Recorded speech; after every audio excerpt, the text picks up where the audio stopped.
This courtroom hearing explodes into chaos the moment self-proclaimed sovereign citizen Albert Hicks Jr. steps in front of the judge. From the very start, Hicks refuses to recognize the court's authority, claiming his rights are being violated and insisting he never entered a plea. What follows is a tense legal standoff where reality collides head-on with conspiracy-driven legal theories. Despite being offered a lawyer, Hicks rejects legal counsel and chooses to represent himself, confident that his arguments about common law and constitutional loopholes will dismantle the case instantly. The judge, staying calm and professional, moves the hearing forward by entering a not guilty plea on Hicks' behalf and setting a zero bond, only fueling Hicks' outrage further. As the hearing continues, Hicks repeatedly demands dismissal, accuses the judge of practicing law from the bench, and argues that the court lacks jurisdiction. Every motion is denied.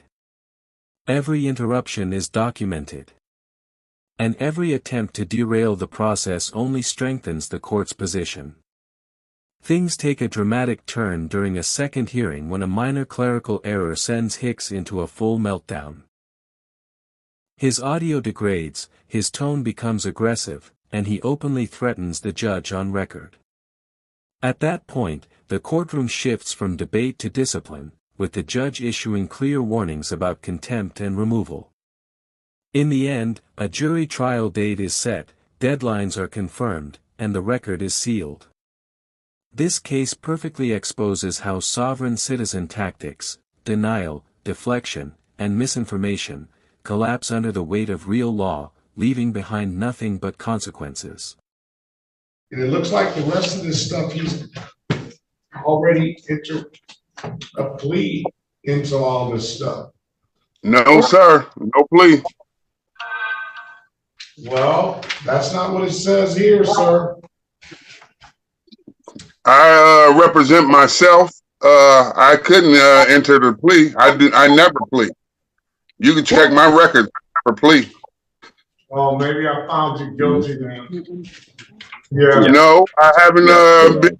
Matter of fact, I came inside there personally a week or so ago.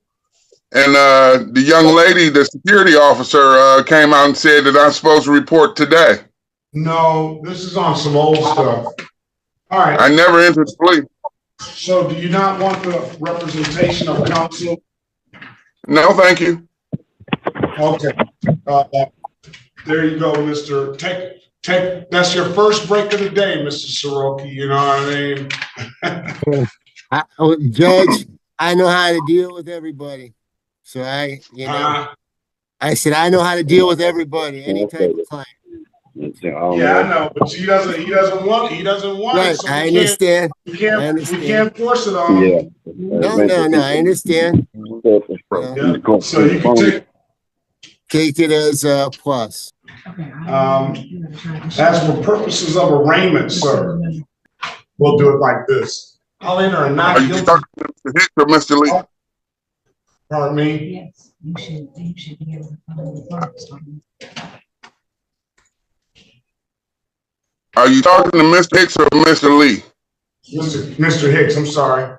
Yep, you should be down in area code 929. Mr. Hicks, for purposes of arraignment, I'm going to enter a not guilty plea on your behalf and give you a $0 bond, all right? I object, Your Honor. That would be practice in front of the bench. I object. That would be practice in front of the bench. Practicing law from the bench. You will have to recluse yourself if you hold on to that. All right. Well, I deny your motion. So go ahead. How do you want to proceed? I would like for everything to be dismissed, if it pleases the court. Deny. What basis? You haven't even let me tell my grounds. All right, basis. Give it to me. For one, a ticket is a bill of attainder. Article 1, Section 9, Clause 3 of the Constitution of the United States, no bill of attainder or ex post facto law shall be passed. You can have a written assistance All right, let me So stop. equity that transmitted law penalties. Let me stop you right there. Let me stop you right there. We have, first of all, we have a problem with the transmission. You're breaking up really, really, really bad, and we can't get that on the, turn your video I off. understand. Maybe turn your video off. That will help. Let's see. Article 1, Section 9, Clause 3 of the Constitution of the United States. No bill of attainder or ex post facto law shall be passed. You cannot have a writ of assistance that has civil equity that transmits into law. Number 2, there is no sworn statement from an injured party. Number 3, the officer did not even sign the ticket. That's under law of penalty of perjury. I'm asking that all of these be dismissed. All right, I'm going to deny that motion. All right, House, do you want to proceed? That's your declaratory judgment? I'm going to deny the motion. I denied the motion. Okay, let's go to court. Trial? It don't matter, because I don't understand how y'all run y'all system. Y'all practice against the law. I'm a common law. Well, read the court rules, and you'll learn a little something. The court rules go against the law. Y'all practice against the law, against the Constitution. I'm all common law. All right. Well, we're beyond that. Okay. All right. So you say. So you say. So are you going to prosecute this, or somebody else going to prosecute it? Stop. Let's not keep going. All right. You want a trial date, or not? It's up to y'all. Remember, y'all make all the rules. Trial date. You want to? Let's give him a jury trial date. Jury trial. Yeah. How long do I have to turn in my briefs? I'll give you some dates in a second. Okay. Scamming. With a smile on your face. If it pleases the court, what jurisdiction are you charging me on? I asked the question, sir. I just said if it pleases the court. I know, and I'm telling you, I asked the questions. I appreciate your respect for the court, but I asked the questions. I told you to read the court rules. March the 5th. Let me check and see. The court rules. What jurisdiction are you trying to charge me on? Is March the 5th a good date for you, sir? No. Okay.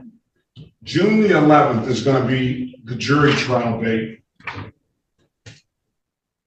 June the 11th? June the 11th. So let's put your final pretrial date will be,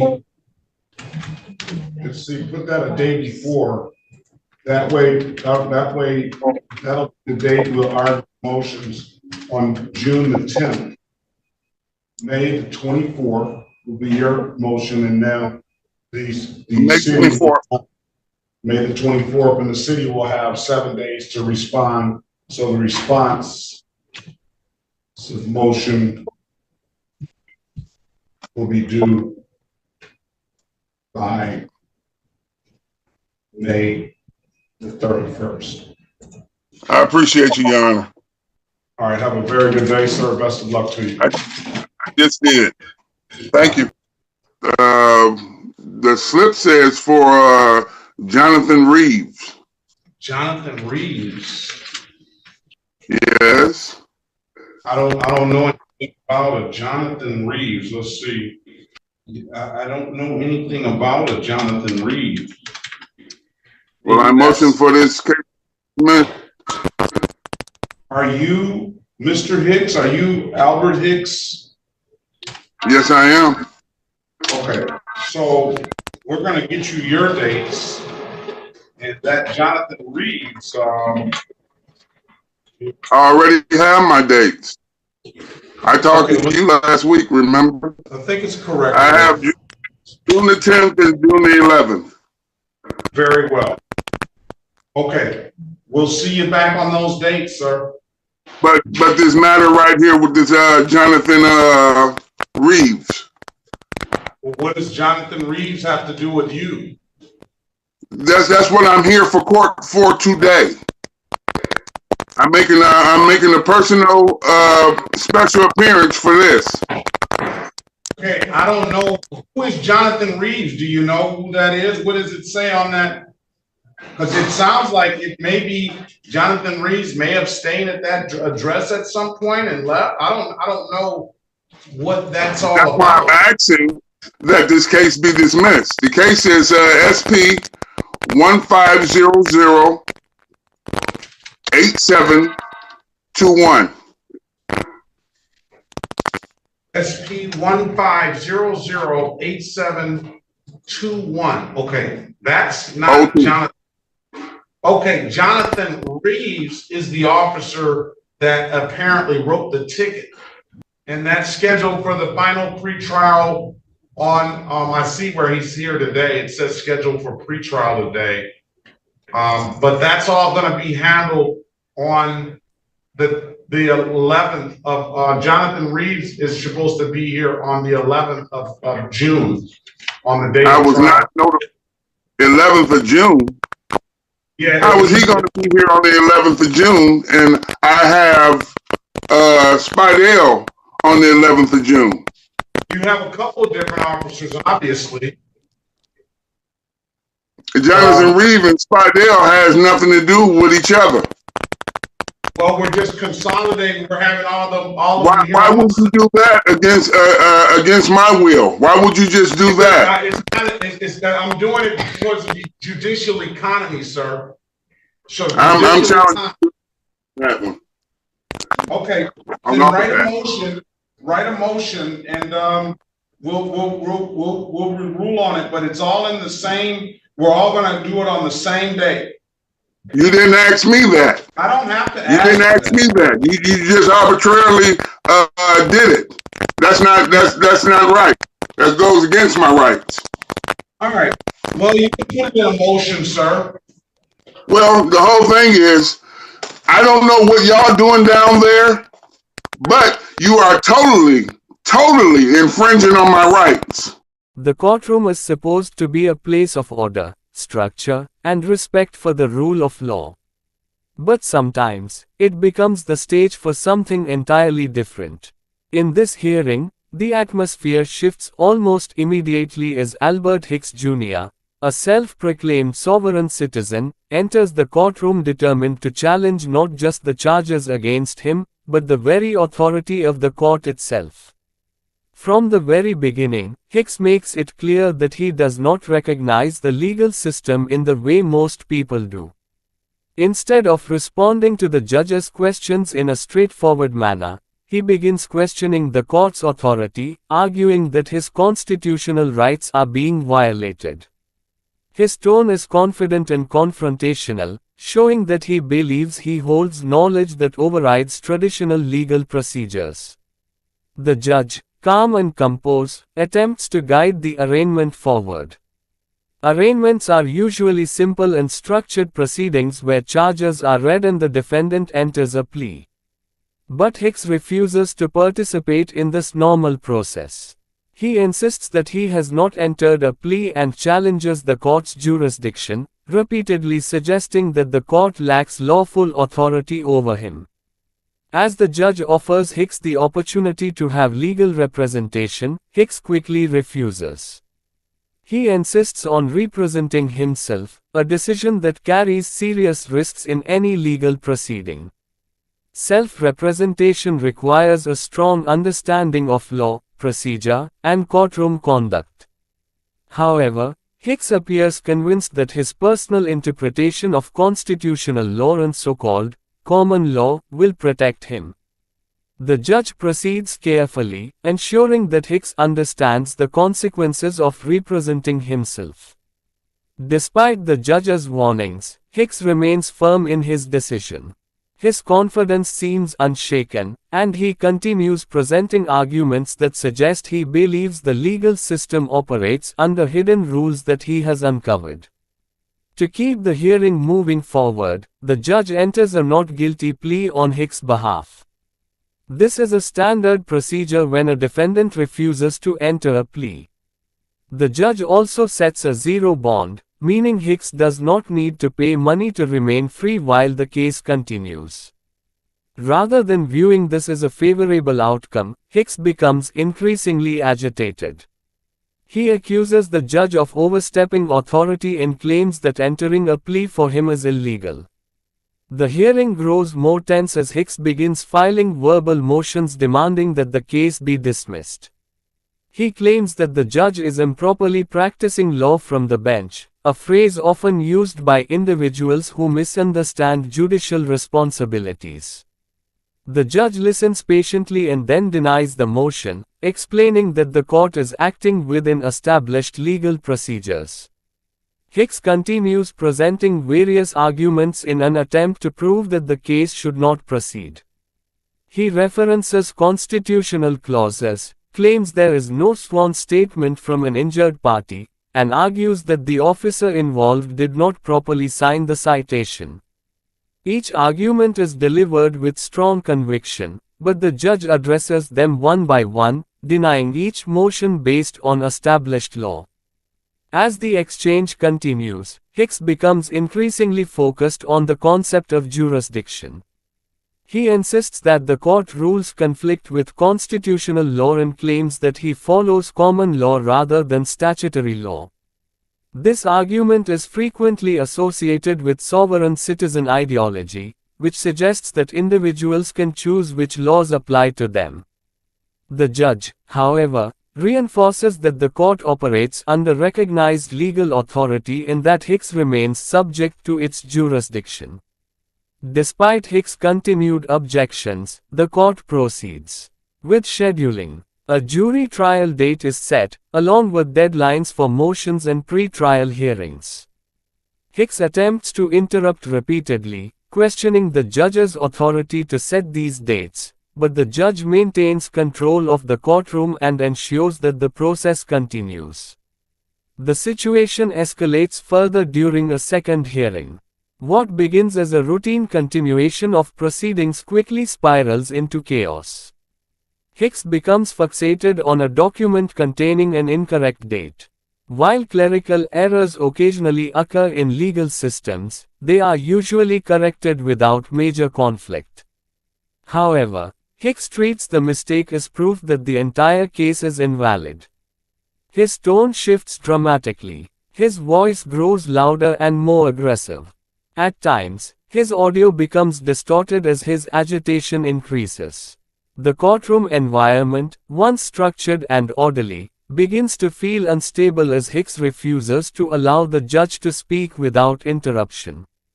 The judge attempts to regain control, reminding Hicks that the proceedings must remain orderly. Instead of calming down, Hicks escalates further, accusing the judge of misconduct and corruption. His statements become more personal and confrontational, moving beyond legal arguments and entering direct accusations. The tension reaches a peak when Hicks issues statements that are interpreted as threats toward the judge. Threatening a judge is an extremely serious matter, and the courtroom atmosphere shifts immediately. The judge responds firmly, warning Hicks that continued disruptive or threatening behavior could result in him being removed from the courtroom or held in contempt. Contempt of court is a legal finding that allows judges to punish individuals who disrupt proceedings or refuse to follow courtroom rules. The judge clearly outlines these consequences, giving Hicks an opportunity to regain composure and participate respectfully. However, Hicks continues speaking over the judge and refuses to moderate his behavior. Throughout the exchange, the judge maintains a calm and controlled demeanor. This contrast between Hicks' escalating frustration and the judge's steady professionalism highlights the difference between emotional reaction and structured legal authority. The judge repeatedly emphasizes that the courtroom is a place for lawful procedure, not personal disputes or ideological arguments. Eventually, the judge shifts focus back to the legal schedule. Court dates for motions, responses, and the jury trial are confirmed and placed on record. The judge ensures that every detail is documented, reinforcing the formal nature of the proceedings and preserving a clear record for future reference. While Hicks continues expressing dissatisfaction with the process, the court moves forward without acknowledging his attempts to derail the case. The legal system is designed to continue functioning despite resistance from participants, and this hearing becomes a clear example of that principle. The case also highlights the broader phenomenon of sovereign citizen ideology. Individuals who follow this belief system often argue that government institutions lack authority over them.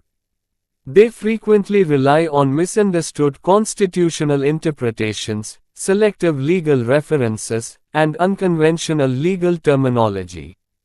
However, courts consistently reject these arguments because they conflict with established law and precedent. Observers of cases like this often notice repeating patterns. Sovereign citizen defendants frequently reject legal representation, file numerous motions challenging jurisdiction, and attempt to redefine legal terms. These tactics rarely succeed in court, but they often create lengthy and complicated hearings. In this particular case, Hicks demonstrates many of these patterns. His confidence in his interpretation of the law never seems to waver, even as each argument is denied. This persistence illustrates the deep conviction often associated with sovereign citizen beliefs.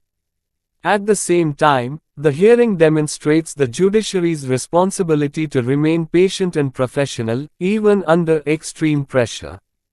Judges are required to allow defendants to speak, present arguments, and challenge proceedings within legal boundaries. Maintaining order while respecting these rights requires significant control and discipline. The hearing becomes a striking example of how courtroom dynamics can shift when ideological beliefs collide with structured legal systems. Hicks views himself as defending personal freedom and constitutional principles. The court, however, views his actions as misunderstandings of the law that must be addressed through established procedure. As the proceedings conclude, the case continues moving toward trial. The judge's final confirmations ensure that the legal process remains intact, regardless of Hicks' objections. The courtroom returns to a sense of order, but the tension from the hearing leaves a lasting impression. Cases like this often attract public attention because they combine legal education with dramatic human behavior. They reveal how complex legal systems can become when individuals reject foundational legal principles.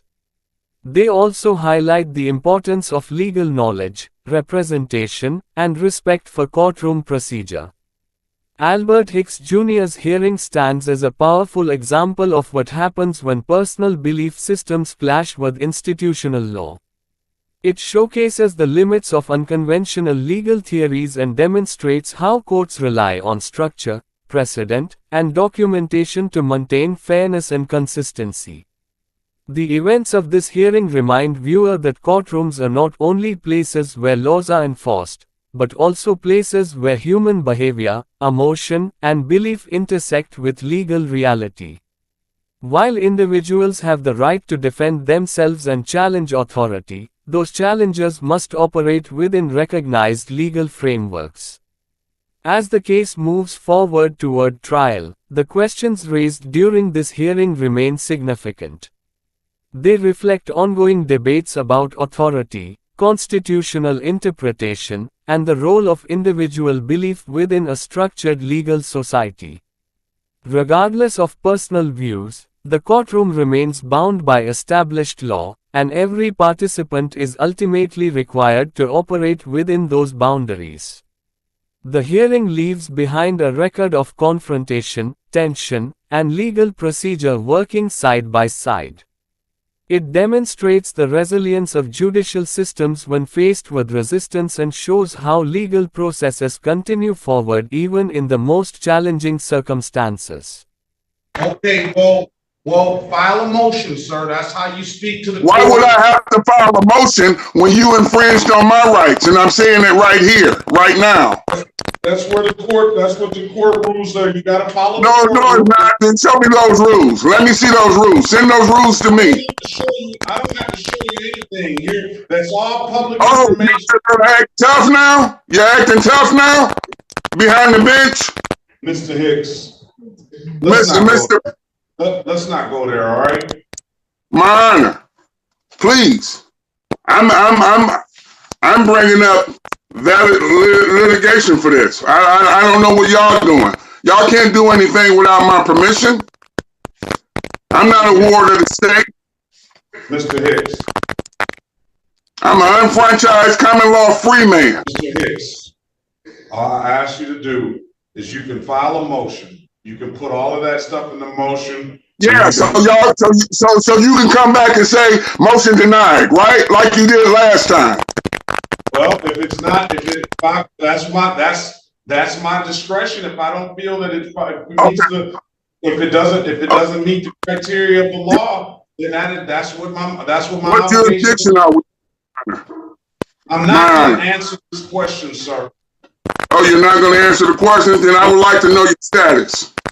You don't ask the questions. I ask the questions. That's how. You're going to play like that. What is your status? I am a common law free man. What is your status? Mr. Hicks, I'm about to put you out the room, and I'm going to do that so I don't have to find you in contempt. I don't want to do that. Okay? I'm giving you your opportunity to speak to the court through motions. You have your motion date already set. You can put all of that stuff in the motion, okay? And why wasn't I notified about this case, this particular? You are notified. You have it here. You have it there. That's why you zoomed in. All right, Mr. Hicks. All right, now I'm going to give you one last chance to speak, sir. Go ahead and well, before the other litigants come on. And Your Honor, we're not on the record with Mr. Hicks. No, we're not on the record. We should be on the record with Mr. Hicks. We're not. You don't have a court date today, sir.